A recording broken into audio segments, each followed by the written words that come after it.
सो हे मेरे इलेक्ट्रॉन्स, आज है हमारा डे 11 फॉर 21 डेज 21 कॉन्सेप्ट। और आज हम इस वीडियो में डिस्कस करने वाले यंग्स डबल स्लिट एक्सपेरिमेंट, जो कि बहुत ज़्यादा इंपॉर्टेंट टॉपिक है और इससे रिलेटेड न्यूमेरिकल वाह वाह मज़ा आ जाएंगे आपको। इस पूरे वीडियो में हम समझेंगे कि यंग्स का जो डबल स्लिट एक्सपेरिमेंट है वो क्या था और उससे रिलेटेड टर्म्स पढ़ने वाले हैं हम। तो ठीक है, यंग्स ने प्रैक्टिकली इस पूरे कॉन्सेप्ट को बताया कि लाइट क्या है, वेव नेचर रखती।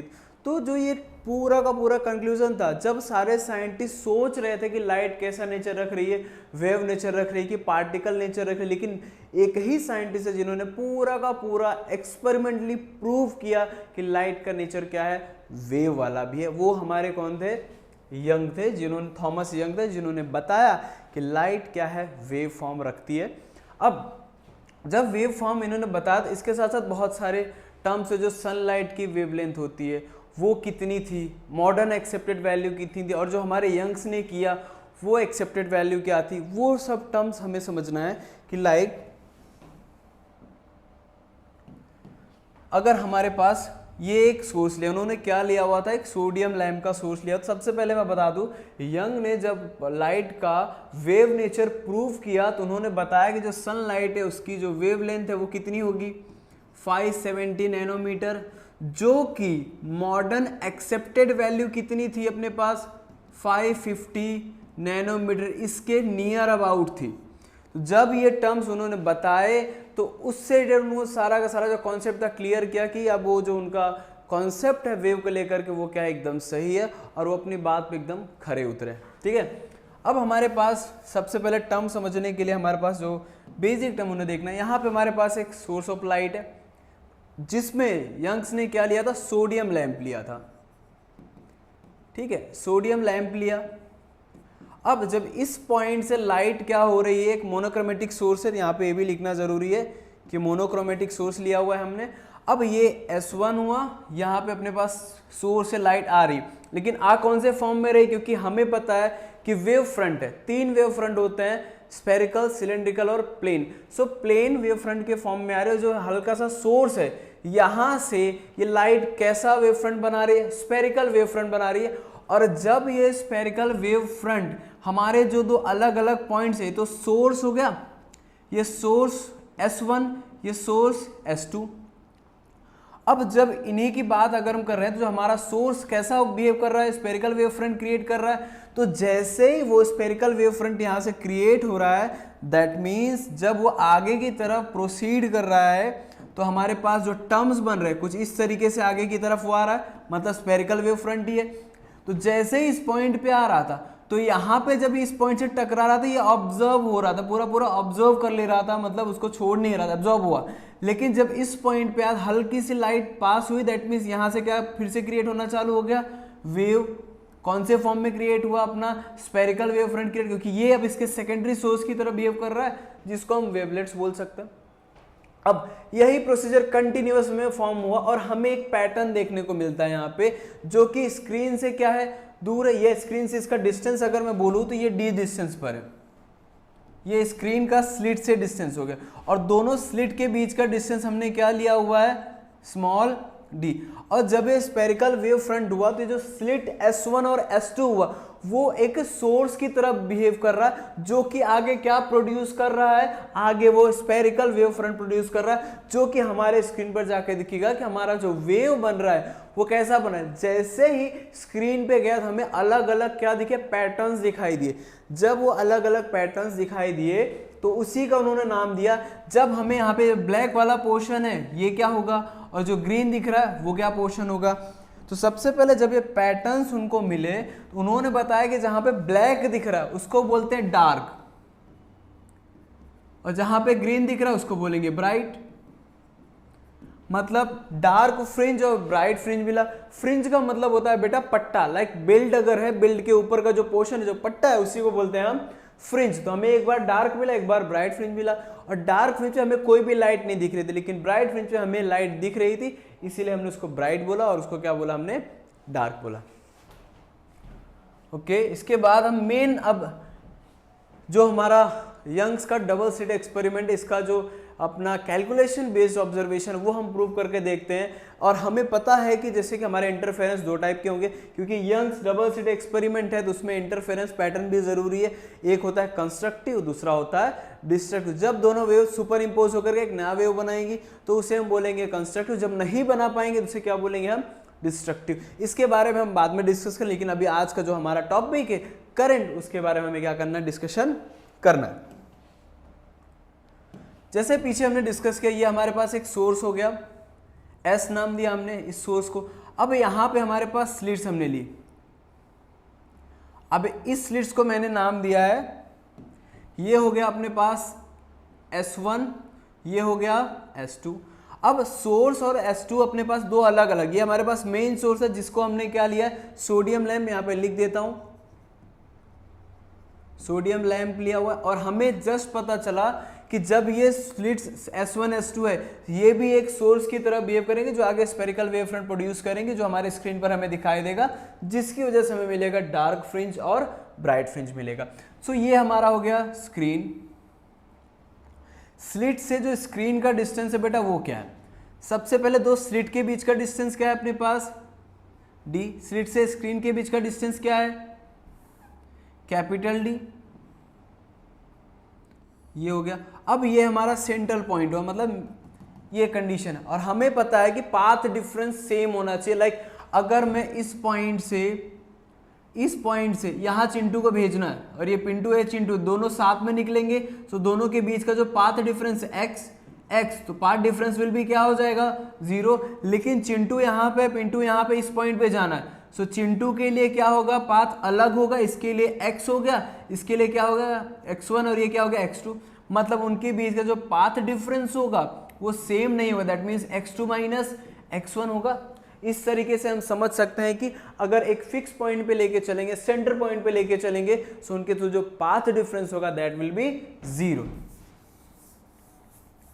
ओके, अब हमें देखना है कि जैसे इस पोजीशन पे हमारे पास इमेज कहाँ आ रहा है, ये पॉइंट पे आ रहा है, इस पॉइंट को हमने क्या नाम दिया, P।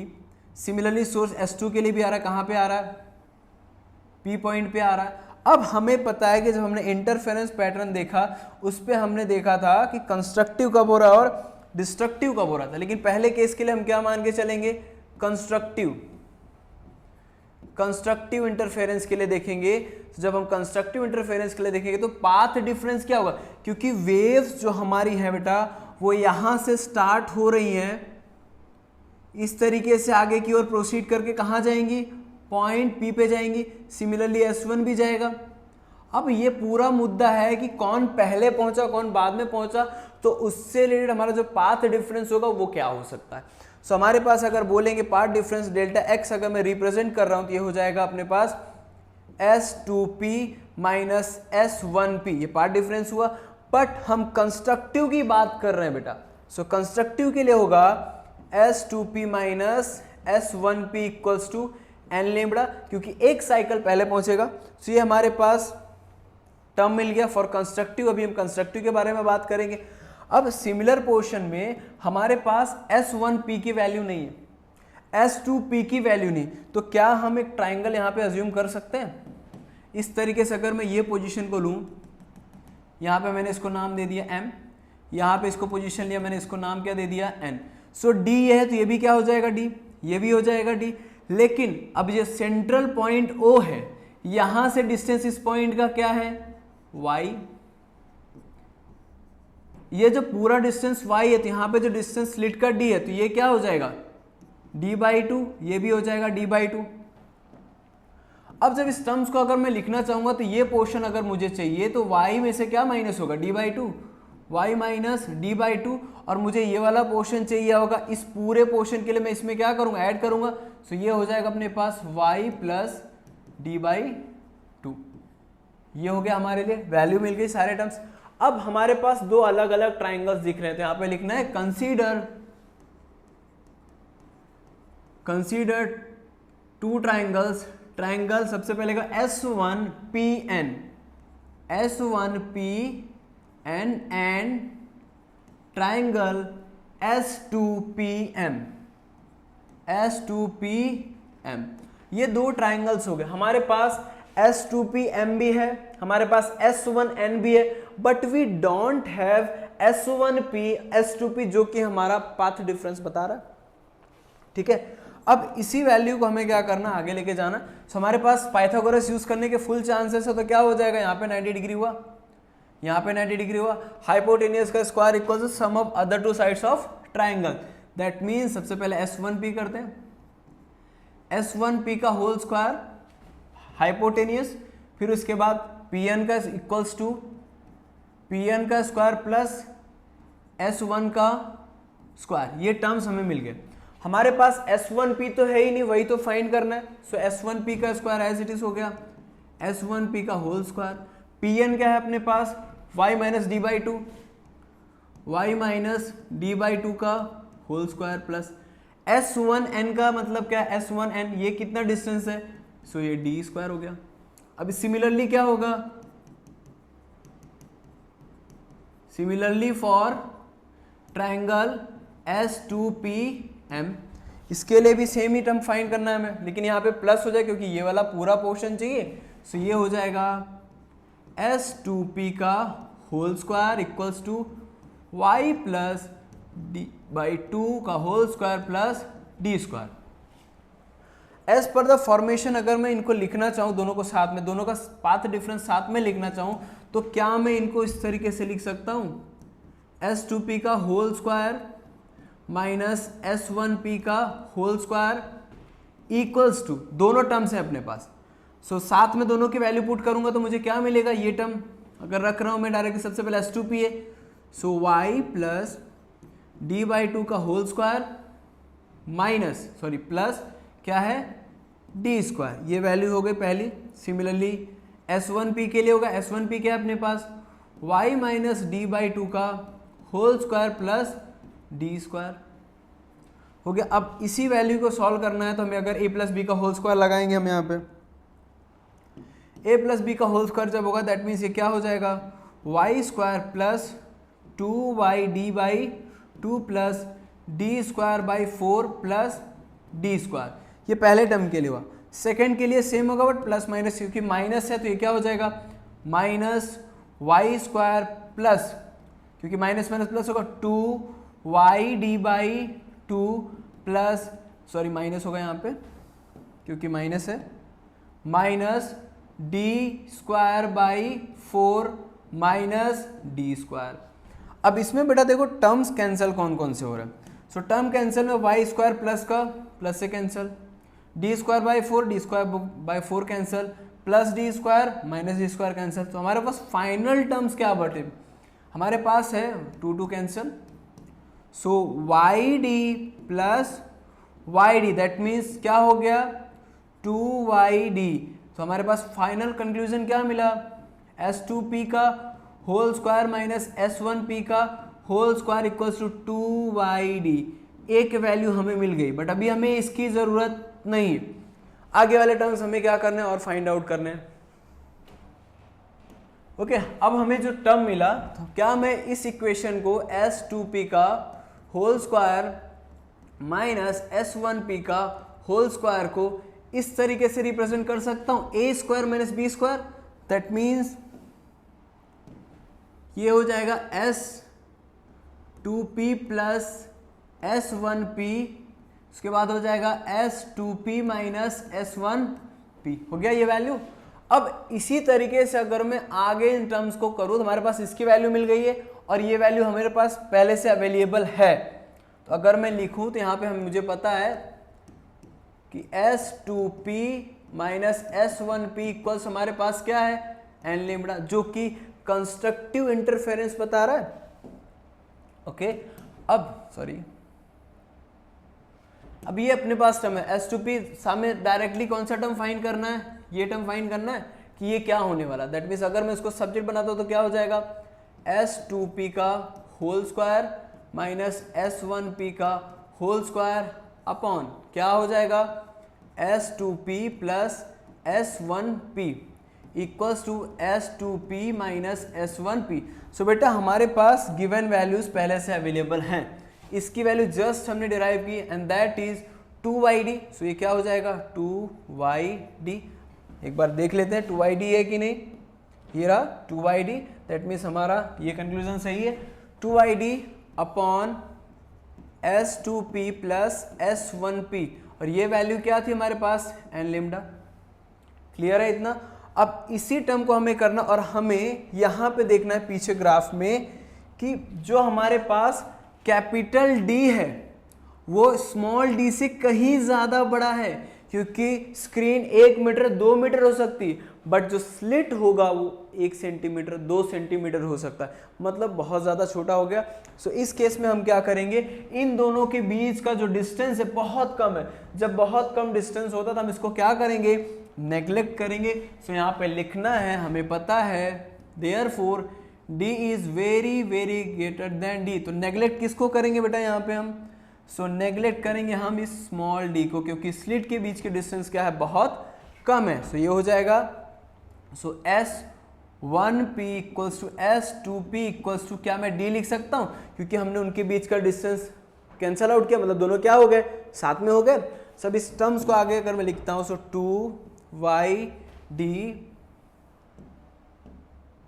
2yd upon d plus d equals to n lambda.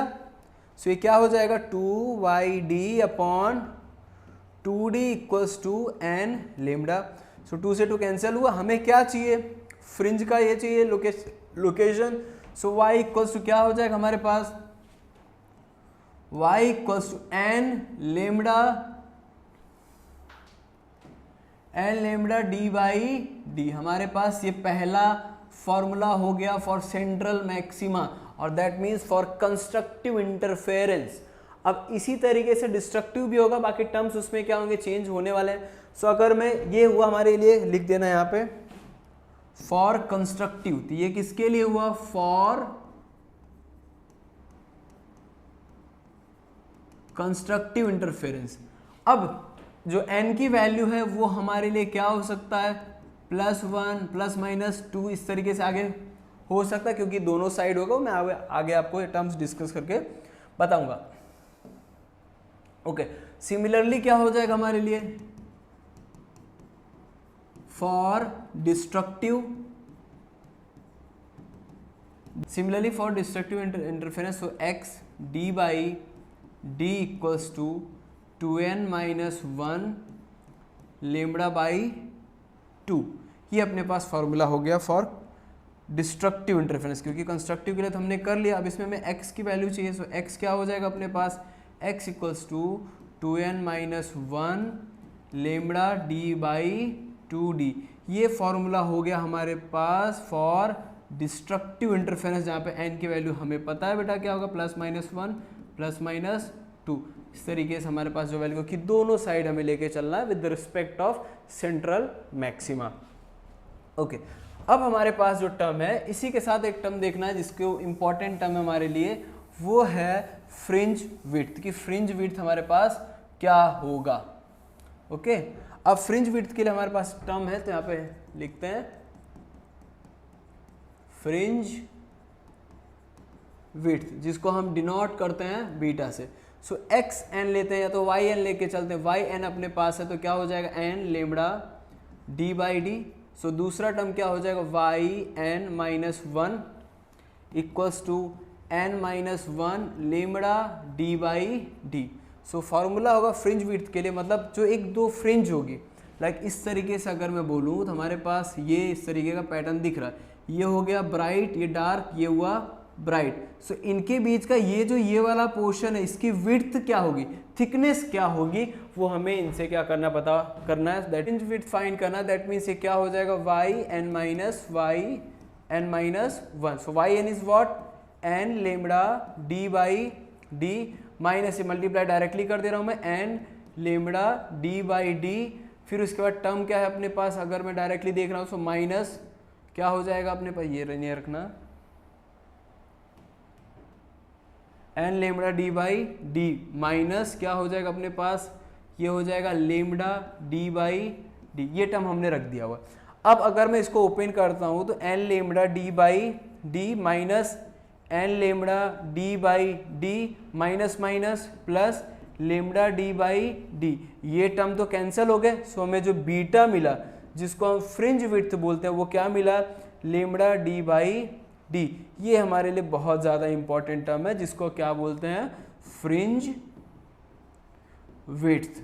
कि मतलब ये जो फ्रिंज होगी हमारे पास, इसकी जो थिकनेस होगी वो हमें बीटा से मिलेगी, जो कि क्या है अपने पास, lambda d by d, lambda d by D.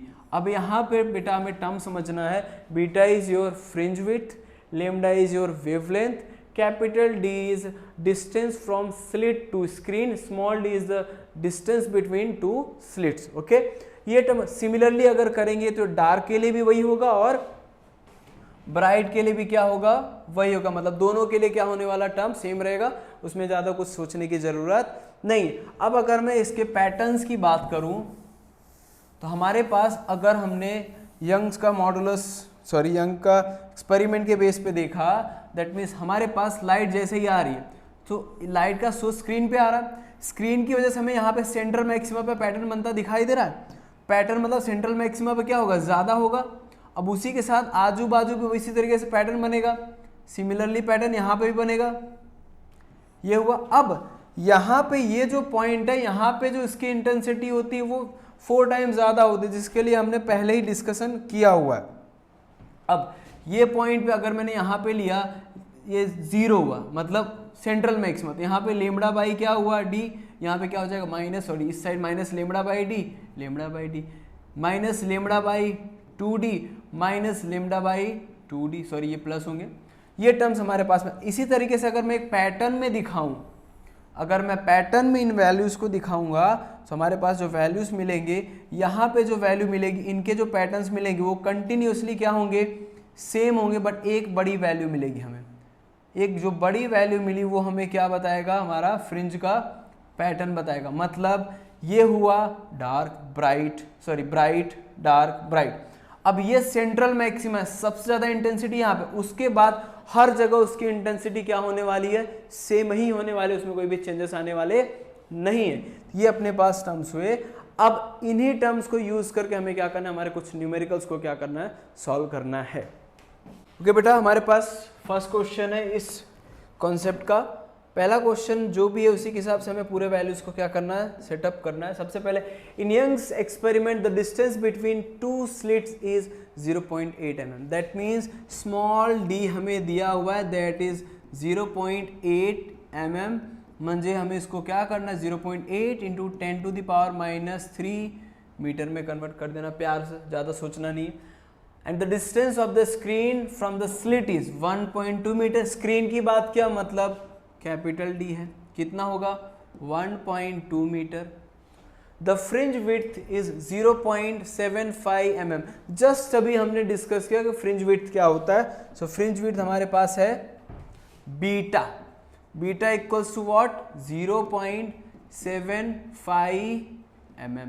हमें फाइंड करने को क्या बोल रहा है, calculate the wavelength of light, light की वेवलेंथ फाइंड करनी। सो बीटा का फॉर्मूला क्या है, एस पर फ्रिंज विड्थ। तो ये क्या हो जाएगा, बीटा इक्वल्स टू, सिंपल सा टर्म है, लेमडा डी बाई डी। सो हमारे पास लेमडा ही नहीं है, बाकी सारे टर्म्स अवेलेबल हैं। तो हमारे पास अगर लेमडा को सब्जेक्ट बनाएंगे, so lambda equals to beta d by d. So what is beta, 0.75 mm है बेटा, तो मीटर में जाएगा 10⁻³ स्मॉल डी कितना है अपने पास, 0.8 इंटू 10⁻³ और डी कितना है अपने पास 1.2। सो कैलकुलेटर यूज कर लेते ताकि आपका टाइम बच जाए। 0.75 into 0.8 divide by 1.2, that means answer आ रहा है 0.5 इंटू 10⁻⁻6। ये क्या हो गया हमारे पास, लेमडा की वैल्यू आ गई 0.5 × 10⁻⁻6 मीटर।